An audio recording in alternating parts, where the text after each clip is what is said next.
마가복음 4장 35절에서 41절까지 말씀을 살펴보도록 하겠습니다. 2절에서 34절에는 4개의 하나님 나라의 비유와 해석이, 35절에서 5장 43절까지는 4개의 이적 기사가 등장합니다. 이적 기사는 모두 믿음이라는 주제를 가지고 있습니다. 본문에서는 광풍을 잠잠케 하신 예수님과 여전히 믿음이 없는 제자들의 모습을 보게 됩니다. 35절에서 42절은 바람과 바다를 잠잠케 하신 예수님입니다. 예수님께서는 갈릴리 해변에서 큰 무리를 많은 비유로 가르치신 후에 한적한 곳에서 따로 제자들과 그 곁에 있던 사람들이 잘 알아들을 수 있게 비유를 풀어주셨습니다. 그날 저녁이 되자 예수님은 제자들에게 우리가 갈릴리 바다 저편으로 건너가자라고 말씀합니다.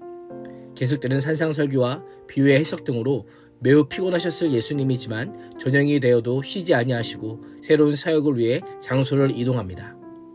저편은 예수님께서 비유 설교를 하신 가버나움에서 갈릴리 바다를 가로질러 동남쪽에 위치한 거라사를 가리킵니다.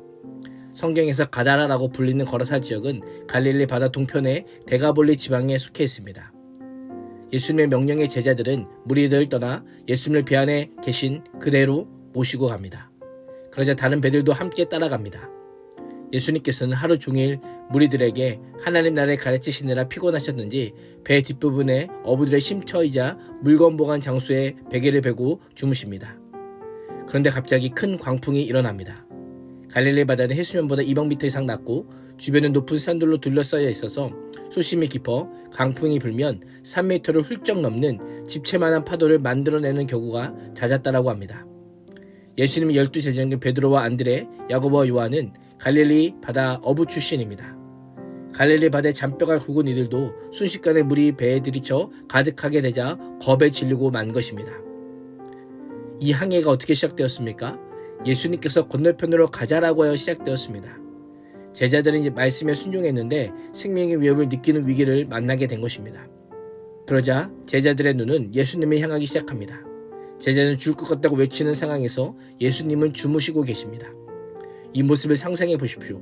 제자들은 예수님께 도움을 구하기 위해 갔지만 정작 예수님은 나 몰라라 하고 계십니다. 제자들은 주무시고 계신 예수님을 흔들어 깨우며 선생님이여 우리가 죽게 된 것을 돌보지 아니하시나이까 라고 합니다. 예수님과 동행하는 인생이라고 순탄하지만은 않습니다. 문제가 없는 것이 아닙니다. 성경은 오히려 예수님 때문에 당해도 되지 않는 고난을 당하고 치르지 않아도 되는 희생을 치러야 함을 말씀합니다. 의를 위하여 박해를 받는 자는 복이 있나니 천국이 그들의 것입니다 라고 말씀합니다. 전에는 귀신의 왕인 바알세불을 지폈다고 하는 영적인 세력이 예수님의 길을 방해하더니 이제는 자연의 혼동 세력인 예수님과 제자들을 위협합니다. 제자들이 할 수 있는 일이라고는 배에 함께 타신 예수님께 도움을 요청하는 것뿐입니다. 예수님께서 가자고 하신 길에서 고난을 만났을 때 우리가 할 수 있는 일, 반드시 해야 하는 것은 그 예수님께 도움을 요청하는 겁니다. 우리와 동행하는 예수님께 손을 내미는 것입니다.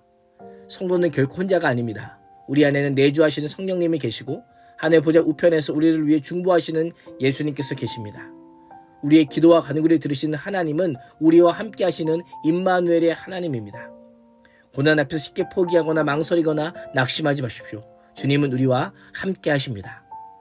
아무런 대책도 없이 방관만 하는 예수님께 항의를 하자 예수님께서는 제자들의 원망에 아무런 반응도 없이 일어나셔서 바람을 꾸짖으시고 바다를 향해 잠잠하라 고요하라고 명령합니다. 그러자 놀랍게도 거칠게 몰아치던 바람이 물결이 잔잔해집니다. 예수님은 하나님과 동일한 능력을 보여주시며 자연설에 대한 자신의 주권을 드러내십니다. 바람과 바다가 그치자 예수님은 제자들이 바람 무서운 것을 지적하시며 믿음이 없음을 책망합니다. 이 책망이 어떻게 들리십니까? 죽을 것 같은 상황 가운데 두려워하지 않을 수 있겠습니까? 예수님의 책망은 단순한 꾸짖음이 아니라 확실한 믿음을 심어주기 위한 책망이라 할 수 있습니다. 이 일을 위해 제자들에게 바다를 건너가자라고 하셨던 겁니다. 천지를 주관하신 예수님이 그날 밤에 강풍이 불지 모르셨을까요? 네 종류의 밭에 떨어진 씨의 비유에 대해 말씀하시며 하나님 나라에 가르쳐주신 예수님께서는 산에서는 이론 교육을 하셨다면 바다에서는 현장 실습을 통해 하나님 나라를 실제적으로 보여주신 것입니다. 예수님께서 너희가 어찌 믿음이 없느냐라고 하시며 제자들에 대해 가지고 있던 기대가 아직 충족되지 않았음을 드러냅니다. 제자들은 예수님이 어떤 분인지 알 수 있는 충분한 시간을 가졌고 예수님이 하나님의 아들이요 그리스도임을 충분히 보았음에도 여전히 무지합니다. 눈앞의 생명을 위협하는 바람만 두려워할 뿐입니다. 제자들은 하나님 나라의 실제로 보여주신 현장 교육 앞에서 심히 두려워하며 이구동성으로 그가 누구이기에 바람과 바다도 순종하는가라고 합니다. 큰 광풍으로 인해 인간적인 두려움에 사로잡혔던 제자들이 이번에는 예수님의 신적인 능력을 경험한 후에 경건한 두려움을 갖습니다. 경외하는 마음을 갖게 된 것입니다. 우리 인생의 광풍이 들이닥치고 두려움이 찾아올 때 무섭기도 하지만 하나님을 새롭게 이해하고 경험할 수 있는 절호의 기회임을 기억해야 됩니다. 이전에 경험하지 못한 하나님을 만날 수 있는 시간입니다. 죽음 앞에서 토해낸 제자들의 탄식은 신앙 고백으로 이어지게 됩니다.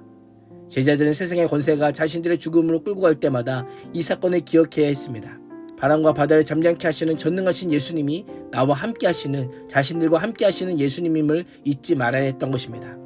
제자들이 할 일은 자신과 함께는 예수님을 전적으로 의지하는 것입니다. 오늘도 이 땅에서 하나님 나라를 사는 비결은 예수님을 향한 믿음입니다. 어떠한 상황과 환경에 처할지라도 주님을 신뢰하고 의탁하는 자를 반드시 인도하시고 보호하시는 하나님이심을 믿음으로 우리의 삶의 터전이 주 예수 그리스도와 동행하시는 하나님의 나라가 될 수 있기를 주님의 이름으로 축복합니다. 기도하겠습니다.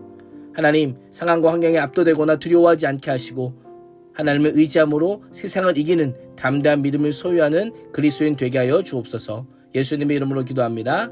아멘.